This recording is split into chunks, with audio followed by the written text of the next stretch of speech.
মনে হয়েছে শহরের কোলাহল থেকে একটু দূরে সবুজ নীরবতা আর প্রশান্তির মাঝে হারিয়ে যেতে? আজ আমরা বেরিয়ে পড়েছি এমনই এক জার্নির খোঁজে, যেখানে সময় চলে ধীরে আর মনটা হয়ে যায় হালকা। আমাদের গন্তব্য পাহাড়, পানি আর নীরবতার শহর বান্দরবান। আজকের এই ভিডিওতে আপনাদের নিয়ে যাচ্ছি বাংলাদেশের এক অনন্য পাহাড়ি জার্নিতে, পাইথন রোড ধরে বৈশাখী রিসর্ট।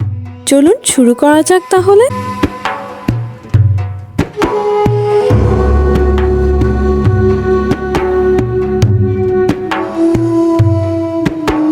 আমাদের যাত্রা শুরু হয় চকরিয়া বাজার থেকে।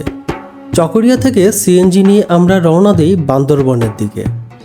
বান্দরবনের বুকেই আজ আমাদের ঠিকানা পাহাড়ের চূড়ায় দাঁড়িয়ে থাকা এক অসাধারণ রিসোর্ট বৈশাখী।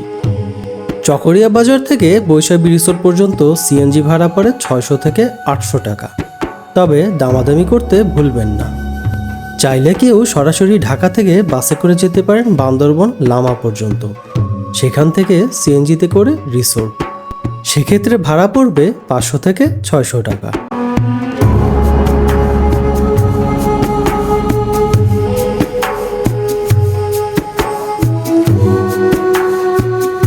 লামা বা চকরিয়া, যেখান থেকে উঠেন না কেন যেতে হবে পাইথন রোড ধরে।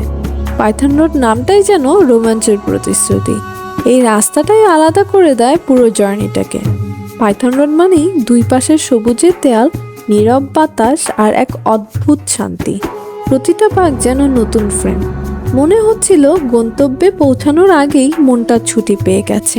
আর ঠিক তখনই চোখের সামনে ধরা দিল প্রকৃতির মাঝে লুকিয়ে থাকা বৈশাখী রিসর্ট।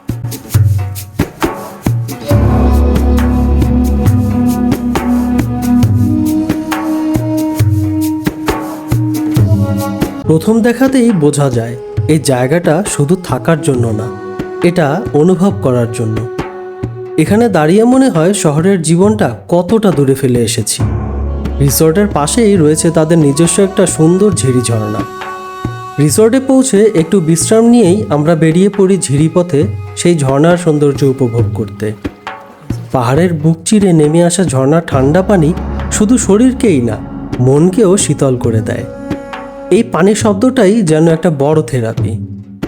এই ঝিরি ও ঝর্ণা ঘুরিয়ে দেখানোর জন্য রিসোর্ট থেকে গাইড প্রোভাইড করা হয়, অবশ্যই চার্জ প্রযোজ্য।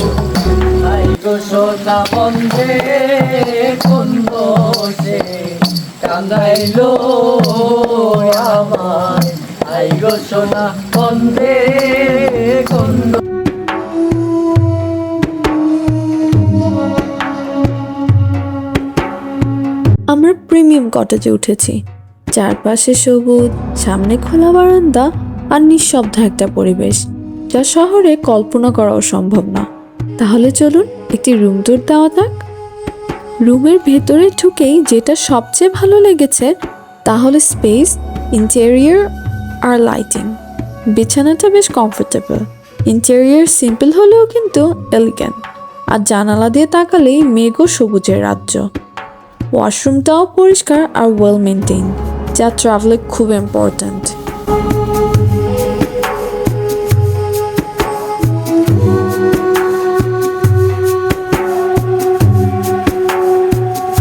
ভ্রমণ মানেই কিন্তু শুধু ঘোরা না, খাবারটাও একটা বড় অংশ। এখানকার পাহাড়ি খাবার অনেক সুস্বাদু আর ফ্রেশ। দুপুরে ভর্তা, সবজি ও পাহাড়ি মুরগি দিয়ে গরম ভাত, আর রাতে খোলা আকাশের নিচে বসে মুখরোচক বারবিকিউ। চাইলে বেছে নিতে পারেন তাদের মেনু থেকে আপনার পছন্দ মতো খাবারের প্যাকেজটিও। পাহাড়ি খাবারের স্বাদ আসলেই অন্যরকম। প্রকৃতির মাঝে বসে এমন খাবার খাওয়ার মজাই আলাদা। এছাড়াও এই রিসোর্টের আছে নিজস্ব বিশাল ফলের বাগান।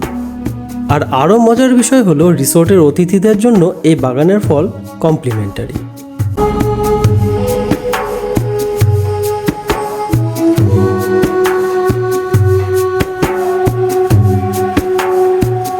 বৈশাখী রিসোর্টের সবচেয়ে বড় প্লাস পয়েন্ট হচ্ছে এর পরিবেশ। এখানে সময়টা যেন ধীরে চলে, আর মোবাইলটা নিজের অজান্তেই আর হাতে নিতে ইচ্ছে করে না। যারা শান্তি খুঁজছেন, প্রকৃতির কাছে ফিরতে চান, এই জায়গাটা তাদের জন্য পারফেক্ট।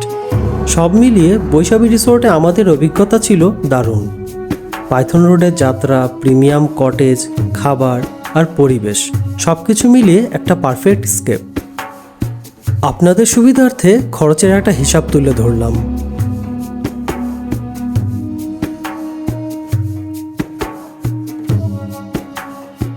ভিডিওটা ভালো লাগলে আপনার অনুভূতি কমেন্টে জানান আর পাশে থাকতে ভুলবেন না। দেখা হবে খুব শীঘ্রই on our roller coaster ride. Till then, by.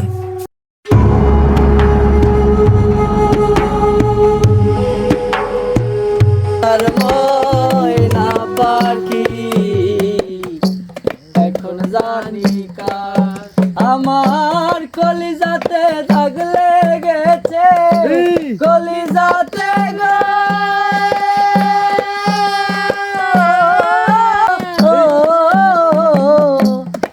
ভালোবাসার ময়না পাখি এখন জানি কার আমার, ভালোবাসার ময়না পাখি এখন জানি কার।